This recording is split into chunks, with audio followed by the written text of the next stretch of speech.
బయటికి రండి బ్రదర్. అన్న గుడ్ ఈవినింగ్ అన్న, నా పేరు శ్రీకాంత్, హైదరాబాద్ నుంచి. గుడ్ ఈవినింగ్ నాన్న. తమ్ముడు చెప్పు నాన్న. నేను ఒక 3 years నుంచి మిమ్మల్ని ఫాలో అవుతున్నా. థ్యాంక్ యూ నాన్న. హైదరాబాద్ వచ్చినప్పుడు మీటింగ్స్ కూడా వస్తా ఉంటాను నేను. కలిసావు ఎప్పుడైనా నన్ను? ఇంకా కలవలేదన్న, అంత ఛాన్స్ రాలేదు. అదే నేను ఎప్పుడు చూసిన గుర్తు రాలేదు. మాది ప్రాపర్ కొత్తగూడెం అన్న, నేను ఉండడం హైదరాబాద్ లో ఉంటాను. చెప్పు. మా వైఫ్ వచ్చేసి కర్ణాటక అన్న. పెళ్ళి అయిపోయింది నీకు? నాకు మ్యారేజ్ అయిపోయింది, ఒక పాప, 5 years పాప. చిన్నపిల్లలకు కనబడుతున్నావా? మా వైఫ్ వచ్చేసి హిందూ అన్న. నేను మా మమ్మీ డాడీ వాళ్ళు క్రిస్టియనే. నేను చిన్నప్పటి నుంచి క్రిస్టియన్ అనుకున్నా. నేను చిన్నప్పటి నుంచి అసలు మన జీసస్ ఎందుకు నమ్మాలనే ఒక క్వశ్చన్ ఉండేదన్న నాకు. వీళ్ళని ఎందుకు నమ్మొద్దు, వీళ్ళని ఎందుకు నమ్మాలి, జీసస్ ఎందుకు నమ్మాలనే ఒక పెద్ద ఇది ఉండే థాట్. అన్ని చర్చిలలో ఒకే బైబుల్, ఒకటి ఒక రకంగా ఇది చేస్తూ ఉంటారు. వాడొక రూలు వీడొక రూలు. నేను చిన్నప్పటి నుంచి మమ్మీ సండే వచ్చిందంటే నేను దెబ్బలు తినేవాను అనమాట మమ్మీ చేతిలో. వాళ్ళు వేసే క్వశ్చన్స్ నా దగ్గర ఆన్సర్ ఉండేది కాదనమాట. నేను ఏదైతే అనుకుంటున్నానో అది కరెక్ట్ మీ దగ్గర నుంచి నేను ఆ ఆన్సర్స్ అన్ని నాకు వచ్చేసినాయి.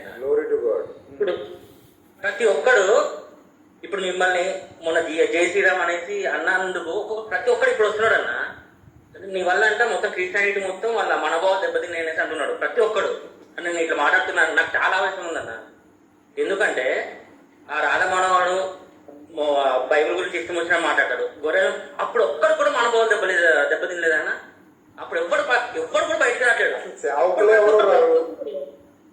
ఇప్పుడు ప్రతి ఒక్కడు వస్తున్నాడు, నాకు మరీ విచిత్రం అనిపిస్తుంది. అప్పుడు అసలు దేవుడు అంటే ఒక్కడు బయటకు రాట్లేడు. చిన్న మాట అన్నందుకు ఇప్పుడు అందరూ మనోభావం దెబ్బతిన్నాయని ప్రతి ఒక్కడు మీ మీద ప్రతి ఒక్కడు వీడియో చేసుకుంటూ బతుకుతున్నాడు ఒక్కొక్కడు.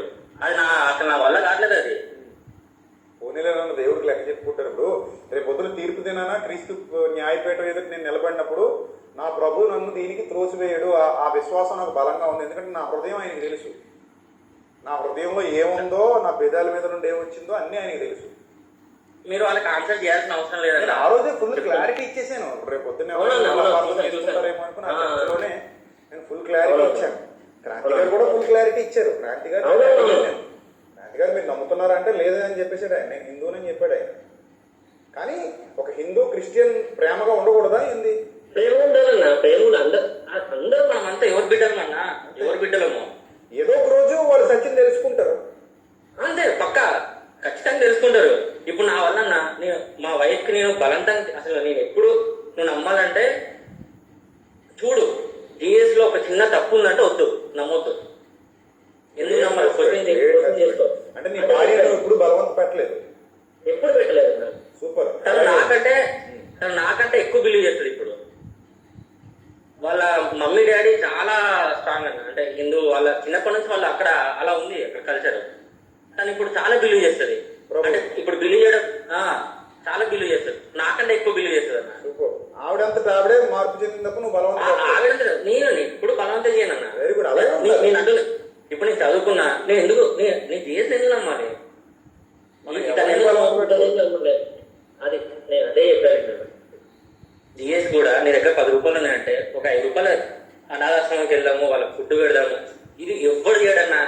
ప్రతి ఒక్కడు ఏమంటారు పైసల కోసము ఎన్ని పెద్ద పెద్ద మినిస్ట్రీలు ఉన్నాయన్న. ఒక్కడు మాట్లాడట్లేడు అన్న. జిఎస్ అంటే ఒక వాళ్ళు కొడుకున్న వాళ్ళ బిడ్డను అంటే వాళ్ళ పిల్లలంటే ఇప్పుడు వచ్చి ఒక్కొక్కడు ఇష్టం వచ్చిన మాట్లాడారు కదా. మొన్న పెద్ద బోధకుడు హైదరాబాద్ లో నా గురించి ఒక ఆడ మనిషిని పెట్టి దిగిచ్చాడు. చాలా బాధపడి ఏడుస్తూ నాకు ఫోన్ చేసింది. ఇప్పుడు వాళ్ళు తలుచుకుంటే ఈ మతోన్మాదుల్ని అనచడం పెద్ద విషయమా? లీగల్ గా పోరాడు.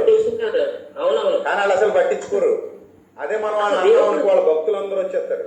ఇప్పుడు మన స్థాయి వాళ్ళకంటే తక్కువ. ఎందుకంటే వాళ్ళు ప్రజలను మోసం చేసో, చీటింగ్ చేసో, గాలి చేసో కోట్లు సంపాదించి మూల పెట్టేసుకున్నారు.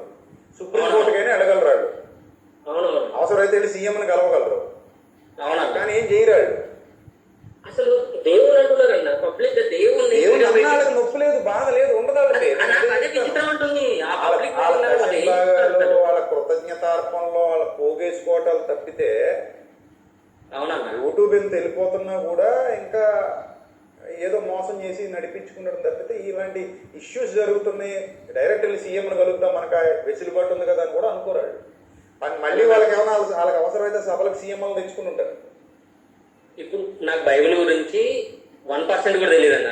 నాకు జీసస్ అంటే పెద్ద ఇష్టం, చాలా ఇష్టం. ఆయన బతికిన బతుకు కానీ, ఆయన చూపించిన మార్గాలు కానీ చాలా ఇష్టం. ఇప్పుడు వాళ్ళు లేస్తే బైబిల్ మీద ఉంటారు, వాక్యం మొత్తం ఇదే ప్రీచింగ్ అంటే చేస్తూ ఉంటారు. మనం ఎవరినైతే నమ్ముకున్నామో మన తల్లిని అంటే మనం పడమన్నా. అట్లాంటిది మనం నమ్ముకున్న దేవుణ్ణి ఒక్కడు ఇష్టం వచ్చిన మాట్లాడుతుంటే ఎవ్వరు మాట్లాడట్లేడు. ఇప్పుడు వచ్చి మీరు మొన్న చిన్న ఇంటర్వ్యూ ఇచ్చినందుకు జై శ్రీరామ్ అంటే ఏమైందన్న అందులో ఏమొచ్చింది నాకు అర్థం కదా. నేనేదో మొత్తం క్రైస్తవుని వదిలేశాడు. ఆయన పేరేంటో తెలియదన్న, ఆయన పేరేంటో తెలియదు. వాడు ఏమంటున్నాడు అంటే విజయ్ ప్రసాద్ రెడ్డి క్రైస్తవాన్ని మొత్తము తాపై పెట్టేసిన. వీళ్ళు ఏమన్నా తెలుసు అసలు రూల్ గా అయితే, నువ్వు మా ప్రభుని ప్రైజులాడు ఎందుకన్నా నువ్వు అనకన్నావు ముందు. అలా బ్రహ్మానందం గారు ఎప్పుడైతే ప్రభుని గురించి గొప్పగా మాట్లాడారో నువ్వు ఎవరయ్యా మా ప్రభు గురించి గొప్పగా మాట్లాడడానికి అనాలి. అందరూ బ్రహ్మానందం గారు సెలబ్రిటీ కదా షేర్ చేస్తారు. ఆనందంగా కేవలం మాట్లాడితే సెలబ్రిటీ కదా షేర్ చేస్తారు. అవునండి. ఏంటి తర్వాత గారు మాట్లాడితే షేర్ చేస్తారు ఇల్లే. అంటే ఒక అన్యుడు నిన్ను పొగుడుతుంటే వేరే మతానికి చెందినోడే నీ మతంలోకి రాలేదు ఆడలేదు పొగుడుతుంటే నీకు సంతోషం వచ్చేస్తుంది. నువ్వు మాత్రం దూషిస్తా బతుకుతావా? నాకైతే రక్తం మరిగిపోతుందన్న, చెప్తున్నా కదా. నాకు అసలు దేవుని రాధమనోహరు కానీ వీళ్ళు ఇష్టం వచ్చినట్టు మాట్లాడుతుంటారు.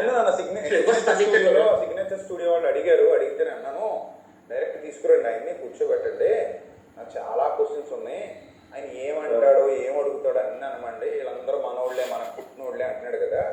వాటి మంచి మంచి కౌంటర్లు సిద్ధం చేసి పెట్టానండి, ఒకసారి పిలిపించండి, ఆయన కూర్చొని మాట్లాడతాం అని చెప్పారు. ఆయన క్రాంతి గారు నేను మాట్లాడింది ఒకలా ఉంటది, ఆ ప్లాట్ఫామ్ వేరు. రాధా మనోహర్ నేను కూర్చుంటే అది ఇంకొక రేంజ్ లో ఉంటది. ఆయన మాట్లాడు కన్నా మీరుంటే చూద్దాం మరి.